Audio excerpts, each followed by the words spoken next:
You think modern humans are violent? Early humans didn't just hunt to survive, they enjoyed it, and they got disturbingly creative. Before language became complex, early humans had another weapon, the stare. They didn't need sentences to communicate dominance. A glare could freeze a rival. A slight tilt of the chin could trigger submission. Whole arguments happened in silence, through posture, expression, and motion. Researchers studying tribal societies today have traced this behavior back thousands of years. One misread glance could get you exiled or killed. It was social control through terror of being misunderstood. And early leaders? They weren't voted in, they were felt. The man who stared longest, the woman who didn't flinch when blood spilled. Leadership was earned through menace, not charm. Some groups even developed facial tattoos and scars to magnify fear. A frown etched into the skin, eyes darkened with ash. Every wrinkle carried a warning. I've survived worse than you. This wasn't about talking things out. It was about who could intimidate without a word. In a world with no laws and no second chances, mastering fear was the highest language, and early humans spoke it fluently. Most predators roar. Early humans, they crept. These weren't noisy warriors charging with war cries, they were shadows. Entire hunting parties moved like whispers through the forest, communicating with subtle hand gestures and low clicks. They didn't just know how to kill, they knew how to wait. Picture this. A lone antelope drinks at a river. In the brush around it, 10 humans crouch, motionless, for hours. Not a cough, not a blink, just breathing. The antelope senses nothing until it's too late. Anthropologists call this persistence hunting, but it was more than a technique. It was psychological mastery. Early humans stalked prey for days, following tracks, gauging exhaustion, never breaking eye contact once they moved in. And they applied this same eerie patience to warfare. Tribal raids happened at night, no drums, no warnings, just the silence, and then the strike. Other animals survived by instinct. Humans survived by planning, and planning makes you dangerous. To the ancient world, early humans weren't just smarter, they were ghosts in the grass. The world's oldest art isn't made of paint, it's made of fear. In caves across Europe, Asia, and Africa, early humans covered stone walls with handprints, animals, and twisted symbols. But it wasn't just art, it was a message. Some pigments were made from crushed bone and blood, real blood, mixed with spit or fat, then blown across the wall through hollow bones. These weren't just decorations, they were warnings or spells. Some showed animals with slashed bellies. Others depicted human figures falling or burning. Some researchers believe they were maps, not of land, but of ritual danger. The deepest chambers of these caves, where no light reached, are often where the darkest images lie. Crawling through tight tunnels, you'd find walls covered in red hands and distorted figures, staring silently back. And many of these images, they were meant to be seen by something else. Spirits, enemies, the dead. These weren't galleries, they were temples of power. Early humans didn't paint to express, they painted to haunt, and if you saw their symbols, they wanted you afraid. To early humans, a corpse wasn't the end, it was a tool. Skulls weren't buried, they were displayed. Some were turned into drinking cups, others were arranged in shrines, painted with red ochre, or kept as grim trophies in sacred spaces. These weren't mindless rituals, they were statements. Remember who you killed, remember who you feared.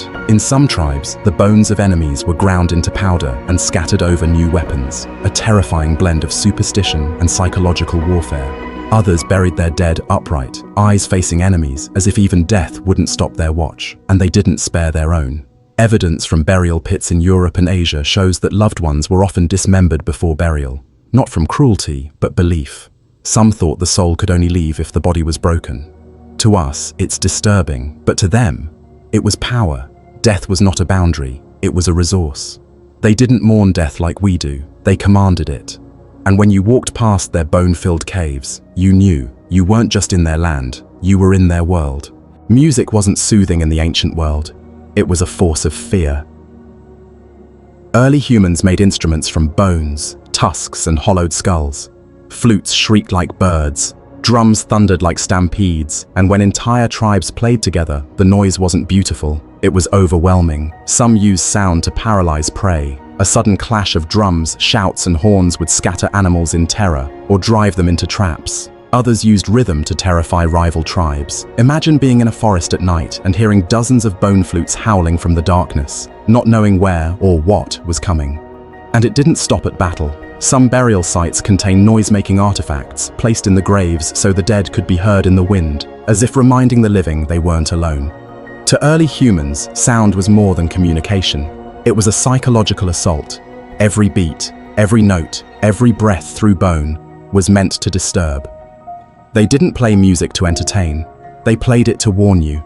To early humans, dreams weren't harmless. They were dangerous messages from gods, ancestors, or the dead.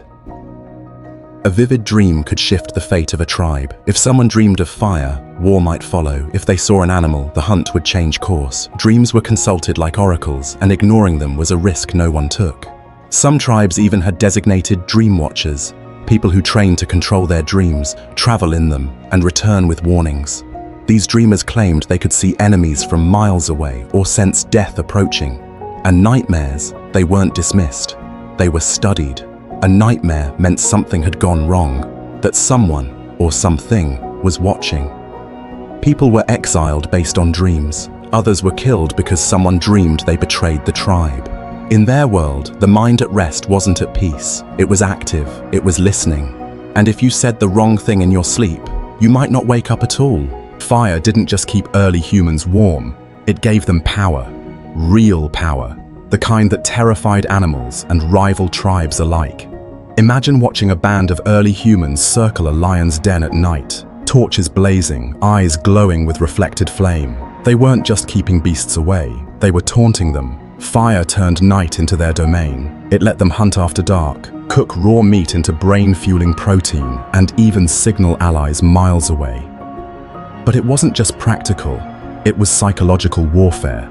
Other creatures feared the dark.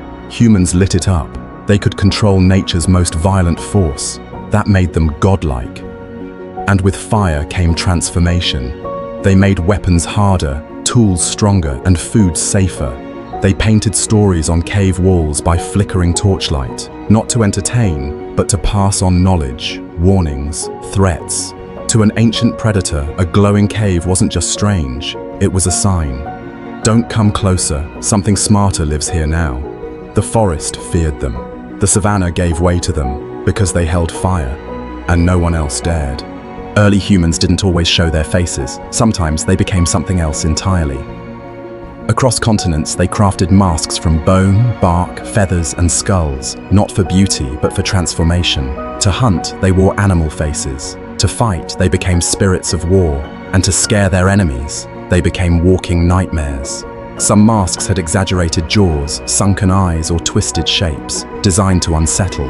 Archaeologists have uncovered masks so terrifying that even today, they resemble modern horror props. But these weren't costumes. They were tools of power. Masked warriors were believed to be possessed, temporarily taken over by beasts, ancestors, or gods. That belief didn't just terrify outsiders, it gave the wearer permission to act without mercy. In Siberia, shamans wore masks carved from human skulls. In Mesoamerica, warriors donned jaguar faces before ambushing rivals. And in prehistoric Europe, horned masks were found buried beside war axes, symbols of something not quite human. Early humans didn't hide behind masks, they unleashed themselves through them. When you saw one coming, you weren't facing a person, you were facing everything they feared. And became, the moon wasn't just a light in the sky. To early humans, it was a clock, a god, and a signal to strike. Some tribes timed their hunts and raids with the lunar cycle. During the new moon, when darkness was deepest, they moved like phantoms, unseen, unheard. Entire enemy camps were wiped out while sleeping, their killers guided only by starlight and memory. In Europe and Africa, ancient stone calendars aligned with moon phases weren't just for farming. They marked blood rituals. Full moons saw sacrifices. New moons saw ambushes. They didn't just fear the dark, they used it. The moon also governed taboo. Certain days were cursed.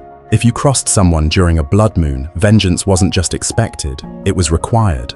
Some warriors even carved lunar symbols into their weapons, believing moonlight made their strikes more powerful. And if the moon turned red during an eclipse, panic spread. Some thought it meant the sky had bled, and it was time for humans to match it. The moon wasn't their guide, it was their trigger. To early humans, the dead didn't stay silent. They ruled from beneath the soil. Graves weren't hidden away. They were built into camps, beneath homes, or at the center of gathering spaces. Why? Because the dead were watching. Their presence kept order, enforced memory, and sometimes terrified people into obedience. In some regions, skulls of ancestors were dug up and placed on altars as if to remind the living, don't forget who you owe. Children grew up walking past the bones of their own bloodline, every day, every night. But there was a darker twist. Some grave sites contain people buried face down, limbs tied, even staked to the ground. These weren't honored dead, they were feared. Traitors, outcasts, people too dangerous to let rest, and some weren't even dead when they went in. These graveyards weren't just cemeteries, they were warnings. Early humans didn't bury to forget. They buried to remember and to control. Because if the dead could judge the living, then every step you took was being watched. Before clocks or calendars, early humans used bones to see what was coming.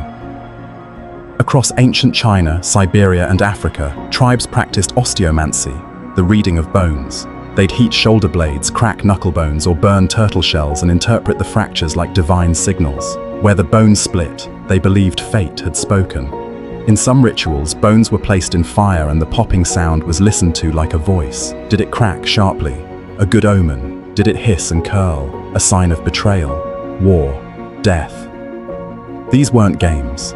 Leaders made real decisions based on what the bones said, whether to attack, to migrate, or to kill. Some hunters refused to leave camp until the bones gave permission. And if you defied the reading, you weren't just cursed, you were punished. Disobeying the bones meant disobeying the ancestors themselves. To early humans, bones weren't dead things. They were living messages. They didn't look forward with logic. They looked down and read the cracks in death. Yes, early humans ate the earth, and they had terrifying reasons for doing it. Across continents, they practiced geophagy, the ritual consumption of clay, ash, and even charcoal, not for survival, not for flavor, but to absorb the spirit of the land or protect themselves from the invisible. Some believed clay carried ancestral memory. Eating it would bind you to your tribe's history, your territory, your gods. Others believed ash gave resistance to curses or demonic spirits. Warriors were known to smear earth on their tongues before battle, swallowing the ground they'd either die on or dominate. In burial sites, balls of hardened clay have been found inside skeletons' stomachs. These weren't accidents, they were choices, perhaps final attempts to purify the body before death or to anchor the soul to sacred soil. And if someone disappeared from the tribe, the earth was sometimes tasted to find clues. Dirt was memory, clay was evidence. To modern minds, it's strange. To early humans, it was survival magic. They didn't just walk the earth, they consumed it. Long before GPS, early humans had a different tracking system: scent.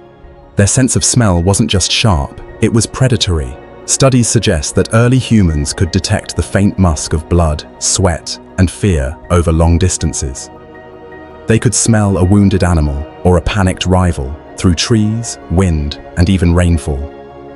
Some hunter-gatherer tribes today still demonstrate this uncanny ability. They can trace prey by sniffing broken branches, disturbed soil, or even lingering body odor in the air. And they didn't just follow scent, they manipulated it. Some tribes masked their human smell with ash or animal dung to sneak close. Others rolled in crushed plants or rotting meat to confuse the wind. They even tracked each other. Rival groups were known to be identified by smell alone.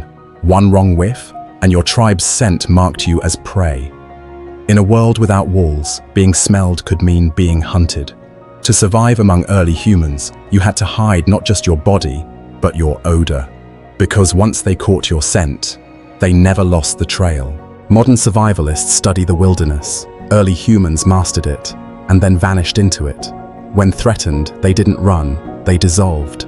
Entire tribes could dismantle a camp in minutes, scatter into the trees, erase footprints with bundled grass, and leave behind nothing but cold ashes.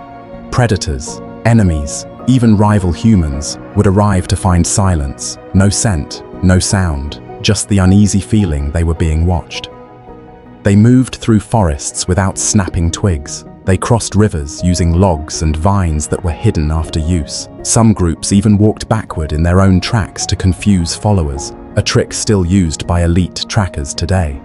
Cave entrances were concealed with natural camouflage. Smoke was funneled through underground vents. Even their fires were quiet, slow burning, covered in stone to hide the glow.